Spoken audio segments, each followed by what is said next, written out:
Francis names 2 new auxiliary bishops for San Diego who immigrated to U.S. as teens. Pope Francis on Tuesday appointed 2 new auxiliary bishops for San Diego who both immigrated to the U.S. as teenagers. The Vatican announced on June 6 that Father Michael Fahm, 56, and Father Felipe Pulido, 53, will be consecrated as bishops for the Diocese of San Diego.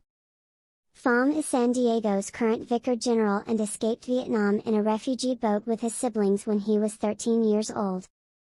Being appointed Auxiliary Bishop for the Diocese of San Diego by our Holy Father, Pope Francis, is incredible and unfathomable news for me.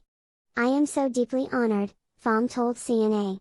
While growing up in South Vietnam in the 1970s, Fahm noticed a Catholic priest in town who was very involved with his parishioners and kind to everyone. At 10 years old, Fahm thought, "I want to be like that." After the Vietnam War ended with the fall of Saigon, Fahm and 2 of his siblings fled the country in July 1980 in a harrowing boat journey in the South China Sea with no food and little water.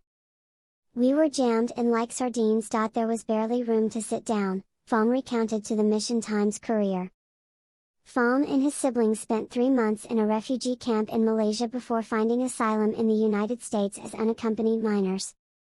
The siblings were hosted by a family in Minnesota until Phahm's father, who had aided the Americans during his service in the South Vietnamese Army, also gained asylum in the U.S. and moved the family to San Diego.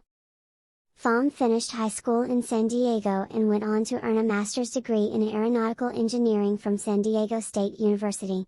While working for a company that maintained databases for Boeing, he felt a call to the priesthood. His father was strongly against him becoming a priest, but Phahm's call to his vocation became more intense and he applied to the seminary without his father's approval. "My parents soon realized that they couldn't stop me from entering the seminary, and they finally accepted my request for their approval. I truly felt the hands of God working throughout the whole process for me to become a priest," Fahm said. He enrolled in St. Francis Seminary and later studied at St. Patrick's Seminary in Menlo Park, California, before he was ordained to the priesthood for the Diocese of San Diego in 1999 at the age of 32. Fahm spent 4 years as the Diocesan Vocation Director and has been the pastor of Good Shepherd Parish since 2016. As auxiliary bishops, Fahm and Pulido will join Auxiliary Bishop Ramon Bejarano in assisting Cardinal Robert McElroy in his duties as Bishop of San Diego. The Diocese of San Diego serves more than 1.3 million Catholics,